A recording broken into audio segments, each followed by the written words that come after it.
game. Niners lead by 4. He'll fire to the right. 60,000.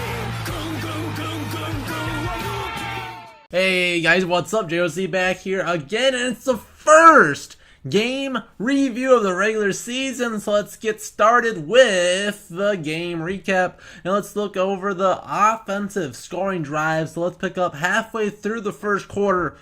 The Vikings have the ball. It's Captain Kirk out of the shotgun. He hands it to Dalvin, picks up 4, second down. No huddle. Cousins passes it right to Stephon Diggs, 18 yards, first down. Cousins again left to Thielen, pushes out of bounds, 34-yard line for a 14-yard connection. First and 10, Minnesota.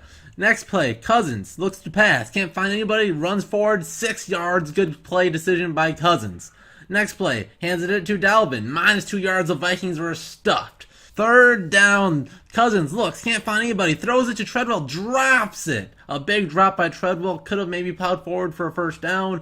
Instead, the field goal unit comes on. Daniel Carlson is good from 48 yards out. We're going to pick up with 2 minutes left in the first quarter. And we start with Latavius Murray runs up the middle for 6 yards. Next, we go to Murray again for only a 1-yard gain. Third down, Cousins out of the shotgun, passes it right to Dalvin, makes a man miss, goes to 17 yards, tackled by Richard Sherman. First and 10, shotgun, Kirk Cousins, passes incomplete, looking for Adam Thielen.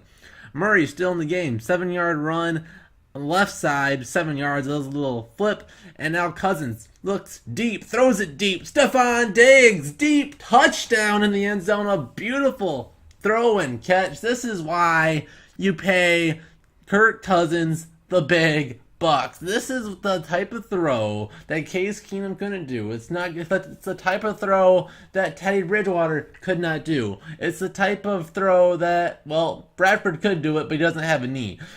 PAT is good. Vikings are up 10-zip. And now it's time for Jimmy G to have a chance. He gets the ball after a Daniel Carlson touchback.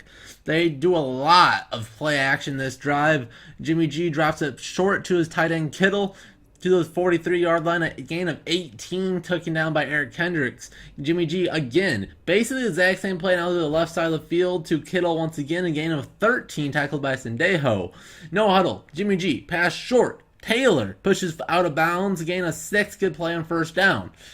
Now Jimmy G incomplete, but there's a penalty. Trey Wayne, something that he worked on so much over the past couple seasons, but pass interference, Trey Wayne's 15-yard penalty, first down, 49ers.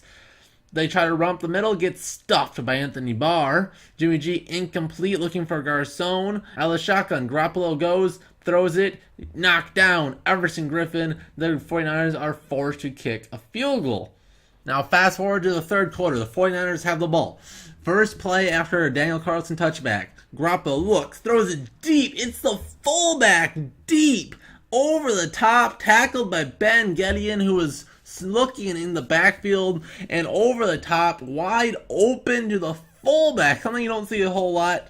The 49ers have one of the better fullbacks in the game. Garoppolo, 4-yard run, scrambles, gains 4 on fourth down. Jimmy G looks to the fullback once again. This time it's incomplete. Now Garoppolo throws it short, looking for Garcon. Hughes in coverage, incomplete. They have to settle for yet another field goal. Minnesota gets the chance again after a touchback. Cousins passes short to Thielen for 11 yards, picks up a first down. Cousins looks deep. Diggs just missed him. Now they hand it to Dalvin. 5-yard run out the shotgun, brings up a second down. Cousins looks deep. Thielen got him. 34 yards down the sideline. Dalvin Cook goes up the middle for another 7-yard gain. Goes to Dalvin again. 2 yards. A very short 3rd and 1. Cousins throws it short. 9-yard completed to David Morgan. And now the Vikings have a 1st and 10. They go up the middle with Dalvin to settle for only a 1 yard. 2nd and goal from the 6. The Vikings go, but it's going to be a false start on Stephon Diggs. This moves the ball back, but maybe to the Vikings' advantage, it gives the Vikings a little more room to maneuver. Cousins out of the shotgun, throws it down the middle of the field, a perfect pass. Kyle Rudolph, touchdown. Minnesota Vikings, the PAT is good. Let's go to the 49ers. They start off with one of their better runs of the day, 11 yards from Breida. picks up a first down. No huddle. Jimmy G passes it short left to Kittle. Pushes out of bounds at the 28 for 36 yards. Again, Kittle on these little underneath plays had a very big day. Breida again up the middle, 3 yards. They run again on second down. It's a 6-yard run as Breida again. Now it's a 3rd and short. On 3rd down, Jimmy G can't find anybody. He scrambles, picks up the first down on a little 2-yard run. 1st and 10, Jimmy G looks deep. Can't find anybody. Danielle Hunter gets there on the edge. It's a sack. Danielle Hunter, loss of 5 yards. But this is not phase Garoppolo. He passes it deep left. A beautiful throw by Jimmy G. 22-yard touchdown. Garoppolo looked like Aaron Rodgers, gets out of the pocket, avoids the sack, and without being able to set his feet, just throws it fully arm. All arm, no legs, and it's a touchdown. Jimmy Garoppolo. It's a ball game. Now the Vikings are stuffed. They can't score. It's the 49ers back with the ball. They run up the middle, no gain. It's tackled by Sheldon Richardson, who I thought had a good game. Shotgun Garoppolo passes it short right to Taylor to pick up 7. Brings up a 3rd and short, and Garoppolo passes it left to Pettis. Deep. That's 39 yards. He got Mike Hughes on a little double move, and he got that corner out. Mike Hughes got burned on that one. And they try to go run up the middle on first down, but it's stuffed out for Morse was stuffed. That is Harrison Smith with a shoestring tackle. 2nd down. Garoppolo looks, and it's tipped away. Everson Griffin was the one to get his hands on that one. 3rd down and long. Garoppolo looks to throw it deep on 3rd down. He throws it to Taylor. Jaron Curse was in coverage, but will be a penalty for roughing the passer on Sheldon Richardson, and that will give the 49ers a first down unforced penalty. Sheldon Richardson can't let that happen. Now they are in a little bit of a rhythm. They run with Breida, 10 yards, first down. Getting in, another first down pass to Taylor, another 10-yard first down. 1st and 10, they run again with Morse. Vikings finally get a stop, only a gain of 1.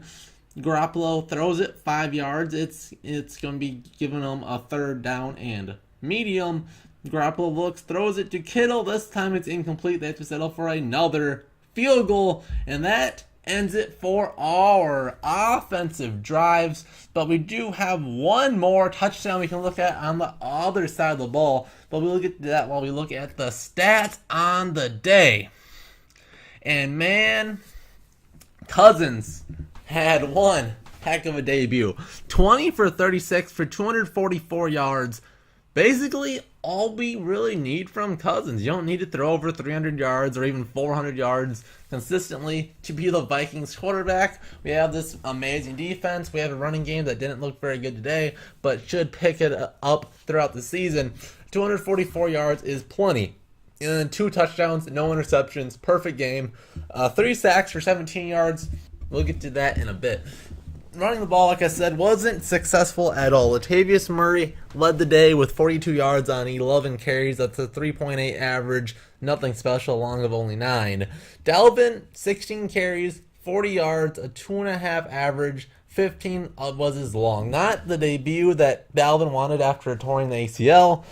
It was an interesting game. I don't think the stats really show how good he was on the rushing, because the first half, it looked like Dalvin was back. He looked like Adrian Peterson during Adrian's rookie year with his tough, aggressive running, physical, going through defenders, not running around them. And that's when he fumbled the football, and that really led to more Latavius Murray carries. And I think that led to Dalvin being a little bit too careful in the second half, where he didn't really break many tackles and just kind of fell forward and picking up the very short yardage, which he did the second half. Cousins did very well running as well when he had to. 4 for 26. Not something you really knew about his game, but it looked very good today. And 1 jet sweep for Diggs for 8 yards.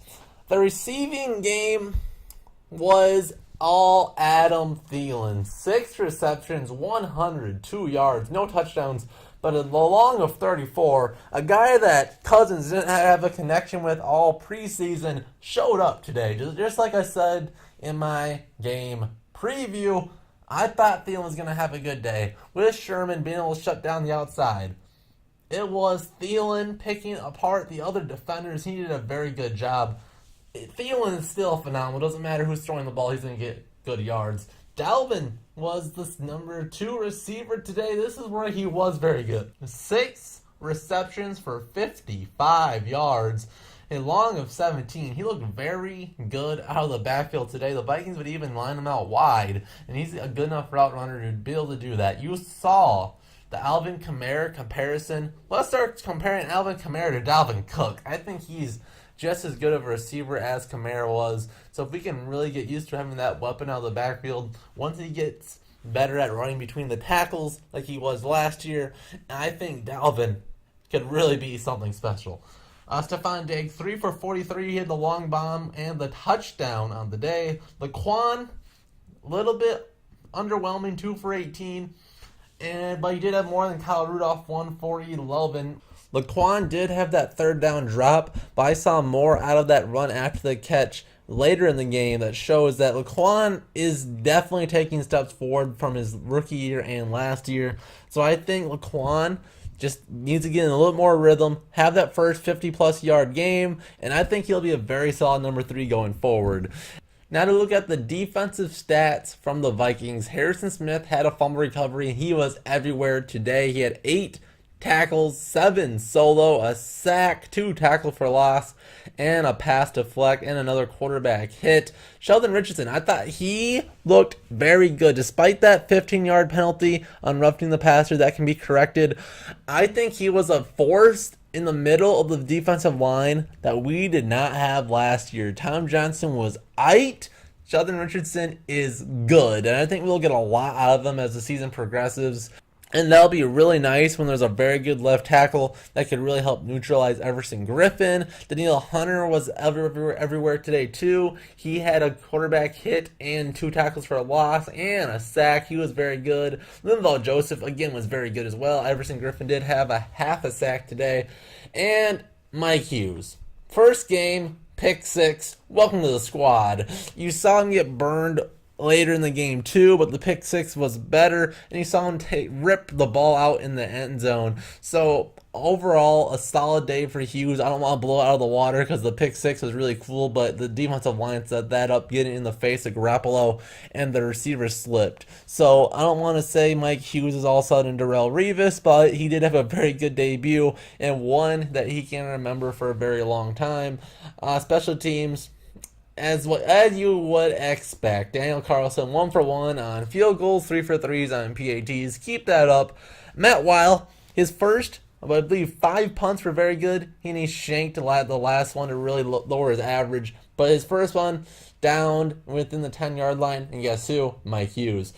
Let's look at the stats of the 49ers. Garoppolo, 15 for 33, 261, 1 touchdown, 3 interceptions. This is exactly the type of numbers you don't want Cousins to have. Yeah, sure, the yards are good. You can't have 3 interceptions. Well, 1 touchdown's okay, but yeah, 1 touchdown to 3 interception ratio is awful, and less than half the completed passes. Will not cut it in the NFL for a long time. But you did see the reason why the 49ers gave him that big contract. He didn't make some very good throws, and the arm talent's there.